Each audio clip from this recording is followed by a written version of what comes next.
Hi, it's me. You can call me BP, and welcome back to my channel. BP's back! Today, my emotional support Oliver is in fact sunbathing in a window somewhere. I will insert a cute little picture of him here. I don't blame him because I am just going to be yip-yapping away about this episode because, oh my god, this was a lot. Today, we are going to be talking about 911 Season 8, Episode 14, entitled Sick Day, which is part 1 of 2 on their new Contagion arc, and I'm worried. I'm flustered. It's a lot. I'm going to speed through this and give you as much as I possibly can. I'm going to probably do less editing than I normally do so I can get this up as quickly as I can. I also want to thank you guys so much for all of the sweet and kind birthday wishes. They warmed my heart and they made me feel so loved, and I really appreciate it. Thank you guys so much for sticking around and just being a part of my niche little community here. I really appreciate it. If you haven't subscribed already, you can go do so down below. I would really appreciate it. It really helps me out. Also hit the like button and leave a comment with all of your thoughts and theories, because that lets me know that you are interested, and I want to know because what you think is going on, because I have no idea. I want to upload it as soon as I possibly can, so we have the biggest amount of time to sit here and clown and theorize and figure out what is going on, because let's be honest, what is going on?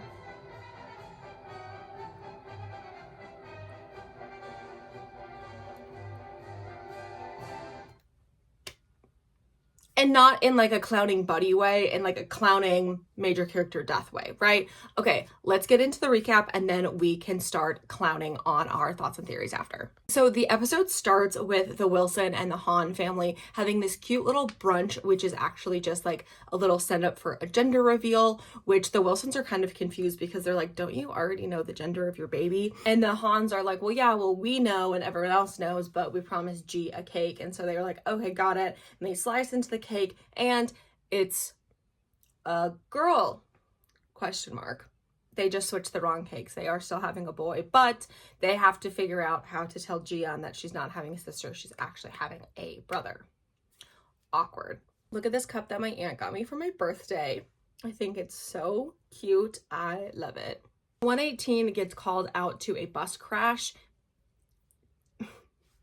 in front of the same building that Buck got struck by lightning in front of. So that was a fun little throwback there. And in this big wreck, the bus is on fire and there's a bunch of other cars that are piled up. So Bobby starts handing out assignments and he hands the assignment to Ravi to go clear all of the cars. And as Ravi is clearing all of the cars, Buck and the rest of the 118 are trying to put out the fire in the bus. They get the fire put out in the bus and they go to start saving the people on the bus. The fire in the bus then reignites and they're like, oh my god, this bus is going to explode. We need to start getting everyone out.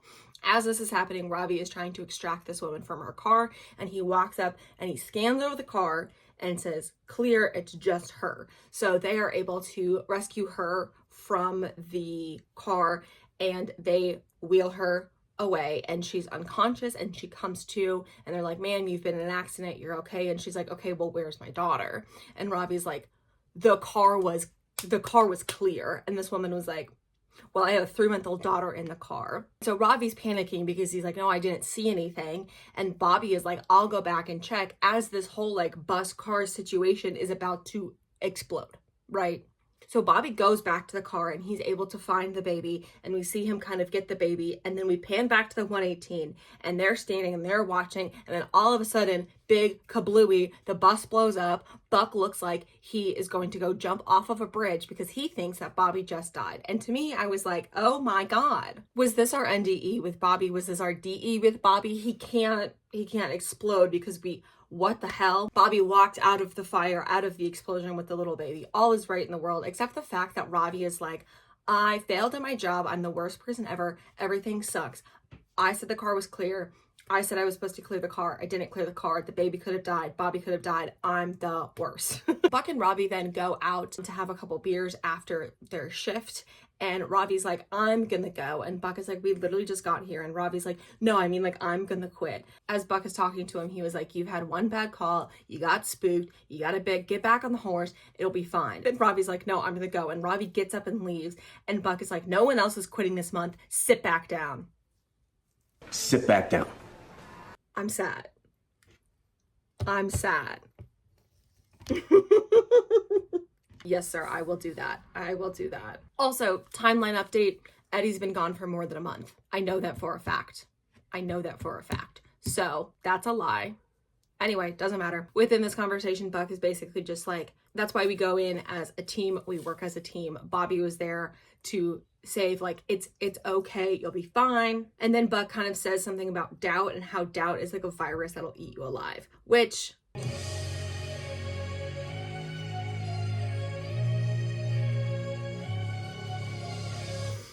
listen, I saw a drinking game for these 2 episodes and I didn't follow it because I was too engrossed in the episode, but I think I would have died if I did it. We then have a cute little glimpse of Bobby and Athena in their new house, which house is, it's a construction site still, and May and Harry are there. May and Harry are kind of sad that they don't have a room at the house anymore.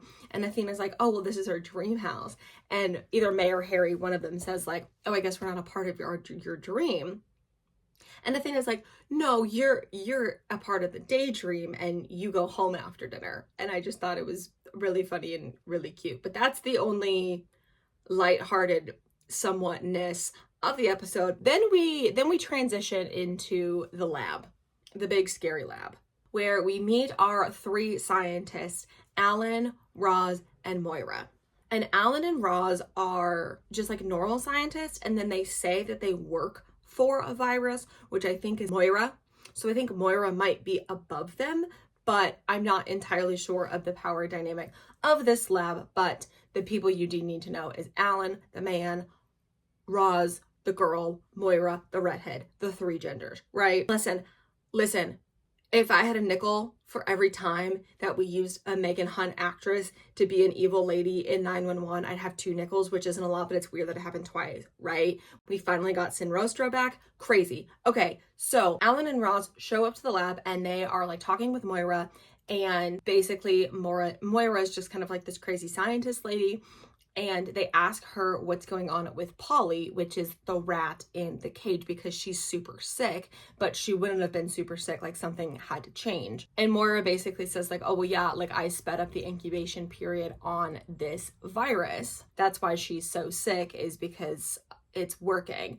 And Alan and Roz are basically like, you crazy bitch, there's no way this could have been approved. And Moira's like, well, I just did it anyway, but I also created this, and it's like a little antiviral of it. And then she tests out the antiviral on the rat, Miss Polly, and it works. It cures her. And they're like, oh my god, she actually did it, this is crazy, but you're still gonna get in a lot of trouble. And she's like, oh, we'll see about that. So then Moira goes to the director's office and has a conversation with him, basically saying like, oh yeah, I sped up the incubation process to be 1/10 of the time because, and then she goes on this whole rant about global warming, which like I don't disagree with, but like, girl, we can't do these stupid things that put millions of lives at risk potentially. Anyway, the director basically tells her like, oh, you know, your worst enemy is yourself, and you don't play by the rules, and no one really likes you, and blah, blah, blah, blah, blah. And he fires her and restricts her access to her badge. So then Moira goes back down and she's talking with Alan. Moira then tries to like swipe into the lab and it doesn't work. Like they've already restricted her access.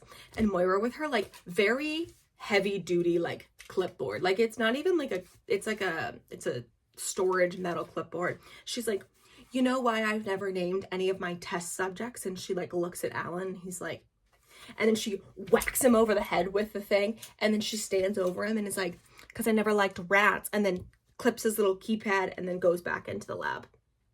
And then the 118 gets called out because there's a fire in the lab. Coincidence? I think not.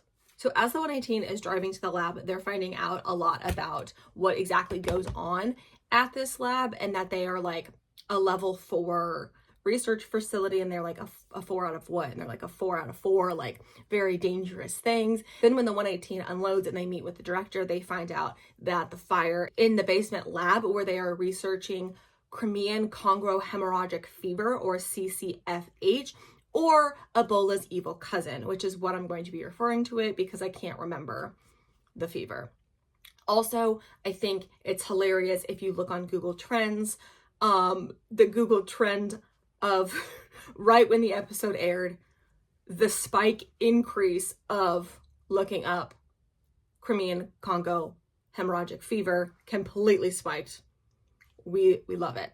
As Bobby is getting debriefed on what exactly they're walking into, the director basically tells him that everyone except for 2 people who work in the lab, Roz and Alan, are the only 2 people who are left to be unaccounted for. Everyone else has been evacuated, and Bobby's like, okay, well, we gotta go. And the director's like, wait, hold on, there's protocols to get down there. And Bobby's like, I don't care. Takes the director's key card and gets them down to the lab with the help of Penelope Garcia adjacent Maddie Hahn on her little computer. So as Penelope Garcia adjacent Maddie Hahn is helping them get back into the basement and into the lab, whatever, she tells them to go down this hallway and do whatever. They find Alan on the floor bleeding out, and they're like, are you Alan? And he's like, yes. And they talk with him, and in this conversation with Ella, he's like, but Moira. He says Moira's name, and they're like, oh, there's a 3rd person down there. But him saying Moira sends them on a wild goose chase. Is it a goose chase? Is it a goose hunt? What's the correct terminology there?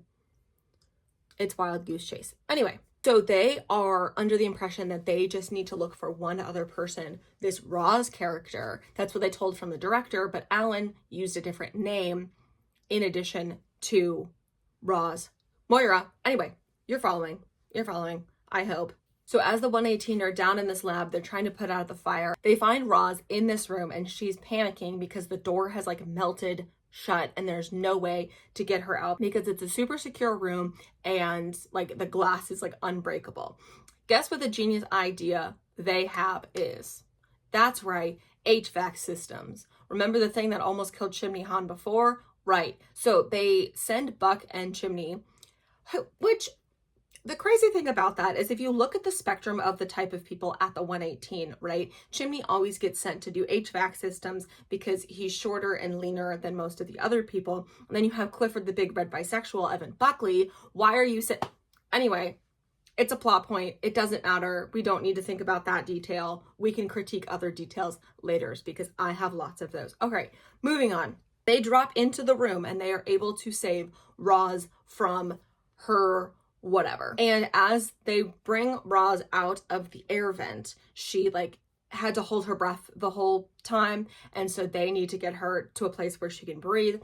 And Chimney is like, do you want me to go with you? And Buck is like, no, I got it. We'll be fine. So Buck takes her over to another room. And as this is happening, something in the other area of the lab explodes.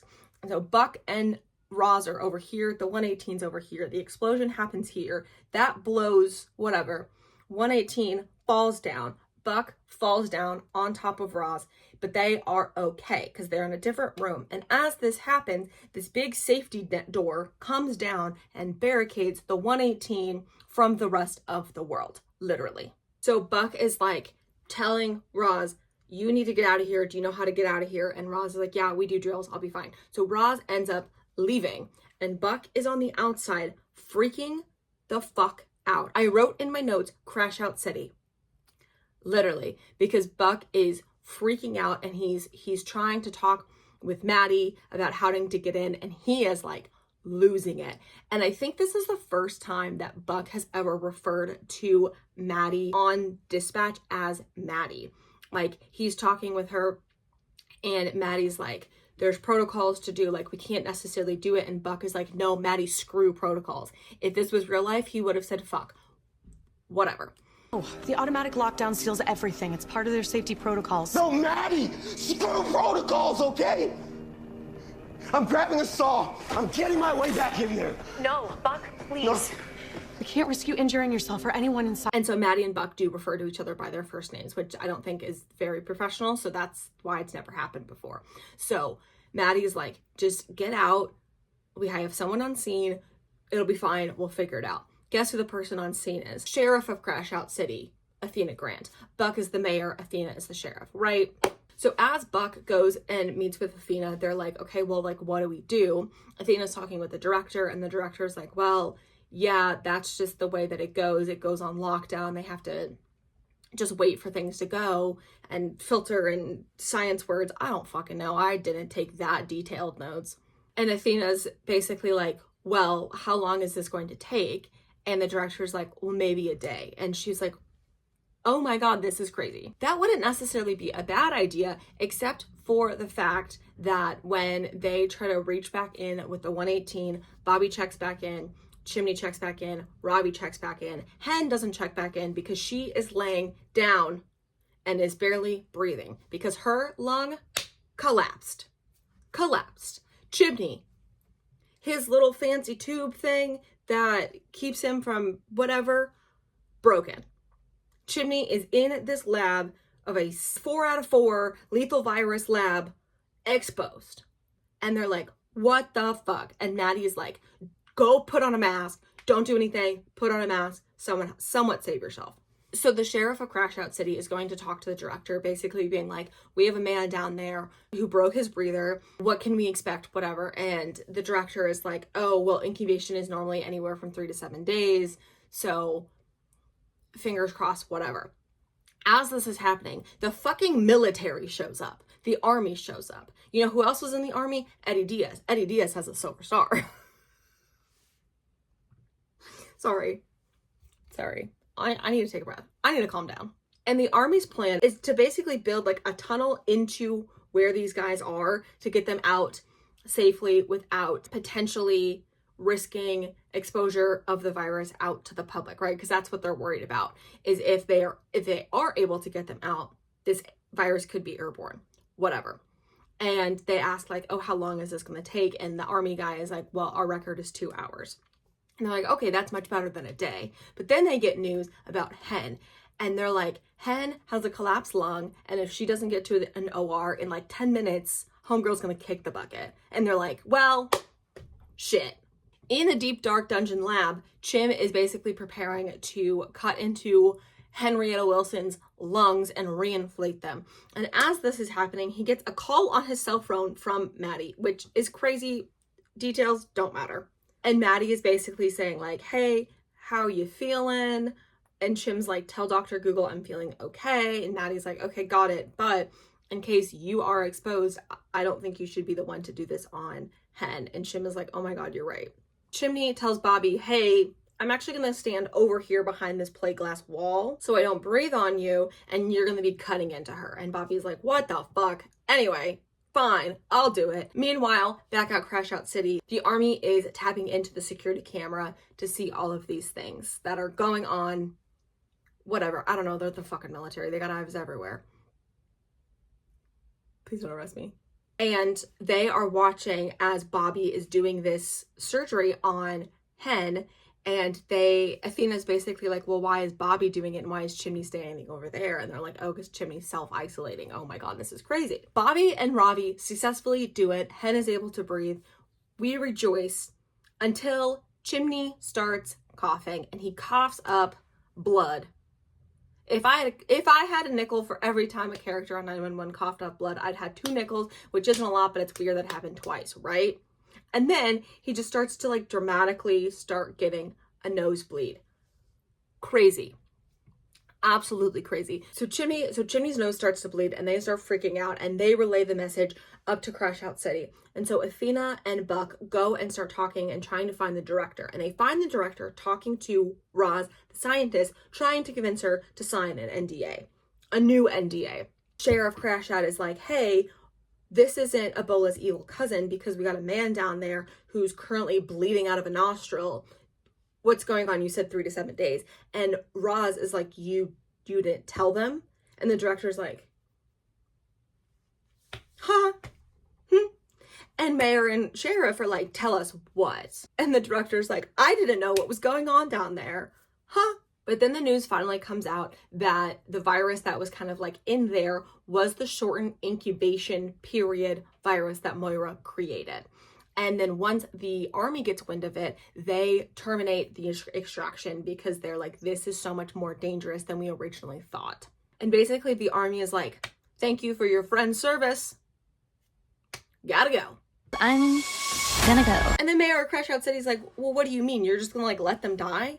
And they're like, yeah, essentially, because if we try to extract them, this thing could go everywhere.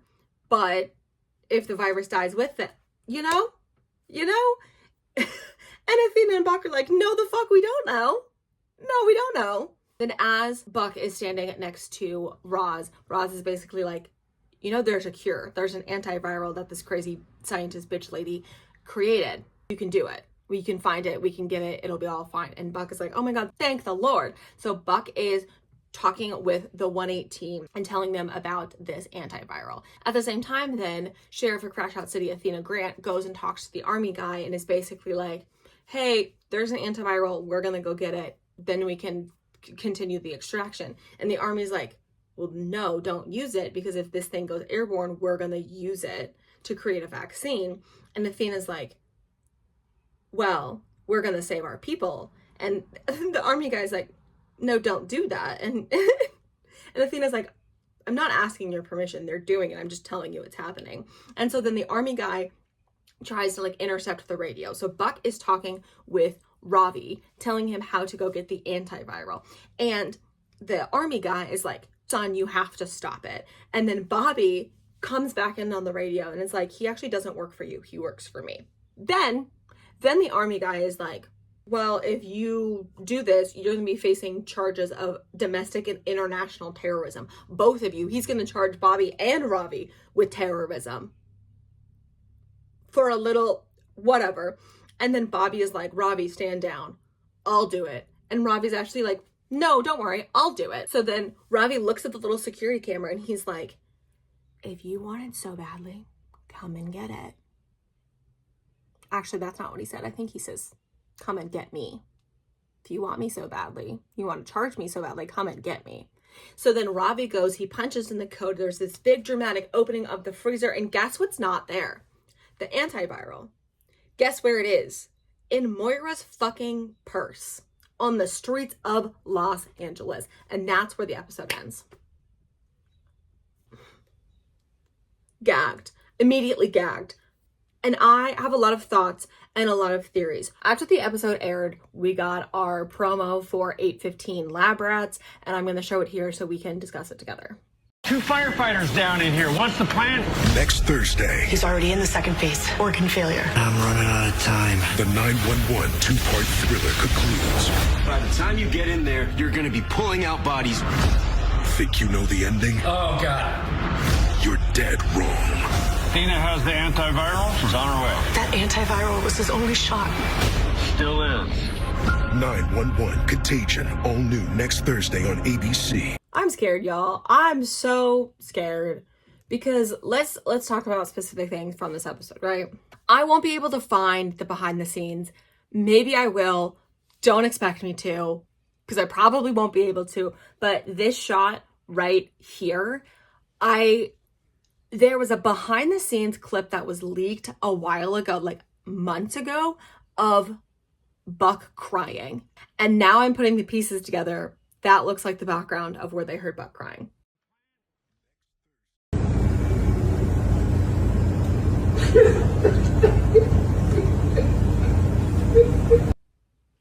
Cool. Love it. Love it. So they look like they're working on chimney. So I would assume that's Ravi, and he's got gloves, and it looks like he's got an open wound on his abdomen, which is scary. So then Buck says by the time you get in there, you're going to be pulling out bodies. And then they show this clip of people with a fucking body bag. And there are no other people in this building. There are no other people in this building. All right. Anyway, then you see Hen with oxygen sobbing. But she's in, if you look at what she's wearing, right? She's wearing a hoodie and then LAFD, whatever. So she's clearly somewhere else. They've gotten her out of the lab and she's somewhere else to have received the oxygen and has somewhat changed her clothes. But she's sobbing. Then you think you know the ending, you're dead wrong. Now here's the thing. Are you talking to the general audience or are you talking to me? Right? Because what if I do know the ending? Anyway, but the lighting with Hen, then you have someone in an LAFD enhance. That's Bobby. I swear to God, that's Bobby. It looks like it says Nash. It's short enough. But then this is the reinforced hallway that leads into the lab. So he's gotten out of the lab. Actually, upon further investigation and watching it in better quality, that's not Bobby. That's Buck, because the helmet says 118 in white, not red, and the text is longer on the back of the jacket. That's definitely Buck. Listen, ignore the context, but Buck looks so good in these episodes. Then you see Buck sobbing, screaming, sobbing in firefighter gear. So at some point in time, Buck changes and he goes back. If you look at the background of Buck, it looks like he's in this hallway, right? Because he's not here. He's not in this kind of specimen lab room like Hen looks like she's in, right? Then there's the hallway. You're dead wrong. Because it's metal. Right? Do you see what I'm saying? I hope you see what I see. But then Buck's sobbing. So then Athena comes in. Oh my God, is Athena someone with a body bag? Antiviral is on her way. That antiviral was his only shot. So then Bobby says Athena has the antiviral. She's on her way. So Bobby's alive at some point in time. Chimney does not look great. Still is. That was the only chance he has. Still is.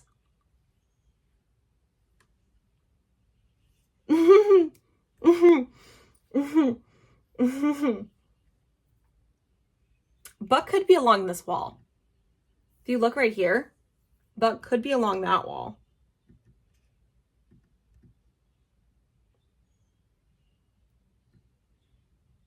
That's probably Robbie. That's Chimney. By the time you get in there, you're gonna be pulling out bodies. Nope, that's a man. None of those. That could be Athena.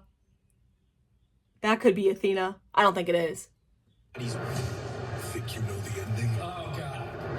You're dead wrong. I don't like the think you know the ending, you're dead wrong. I don't love the wording there of dead. Because then and then we got the title for 816, which is the episode after Lab Rats, which is the episode after the Contagion arc. 816 is called The Last Alarm, which is terrifying sounding.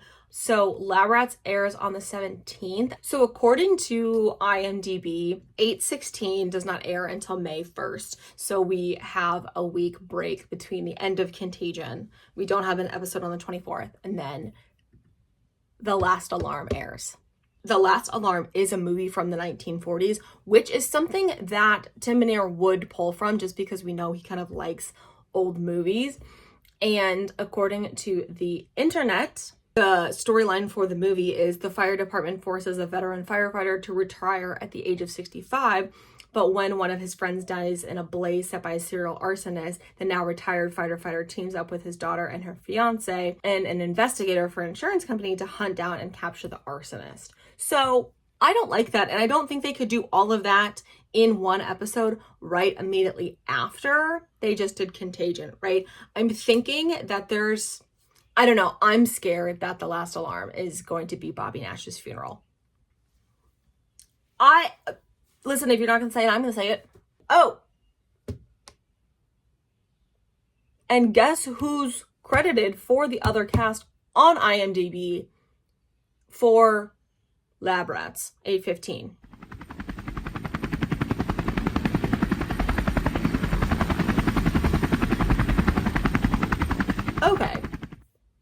Okay. Don't know why he's there, but he's there.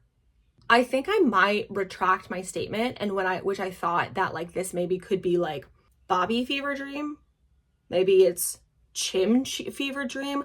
I don't know, because there are lots of things that seem plausible, because also we've seen Peter and Kenneth and Ryan back on set. So we know that they probably don't fully kick the bucket, but like, what? I'm like genuinely like so confused, mainly because I know what I know about the future with the behind the scenes stuff, right? Like that's what's tripping me up about trying to form like a coherent thought about what I think is going to happen going forward. When we're talking about this actual disease, the Crimean Congo hemorrhagic fever, if you do a little bit of light Googling, you will find that this is not an airborne disease. It is a tick blood, unsterilized medical equipment disease. So how the fuck did Chimney Han get it? Probably what they're going to show with the Robbie thing, he probably got cut, and then there was probably, right? But it's not an airborne disease, which is what's crazy. It's a tick disease. Make sure you check yourself for ticks. But yeah, it's just not spread like that. Anyway, somehow they hunt down Moira and get the antiviral because Athena has it in the promo, right? I've seen many people who are like, what if she hops on a plane to El Paso? Guess who picks her up from the airport? Eddie Diaz. They don't have enough time for that. And mainly, also, if you look at the promo, by the time Athena goes in, it's dark in LA. So for her to fly from Los Angeles to El Paso is about 2 hours. So if she flies to El Paso, that's 2 hours. For her to get apprehended would take another hour for on a good day. And then we fly her back. That's like, no, that doesn't make any sense time-wise. I don't think she flies to El Paso. I think they apprehend her on the streets of Los Angeles. Scary. Terrified. I don't know what the fuck is going on. I was glued to my TV. I was really excited about this. I think it's a really good arc. And I think the reason that they're doing the big disaster, whatever, in the middle and not for the finale is because they're going to do Buddy Cannon at the finale.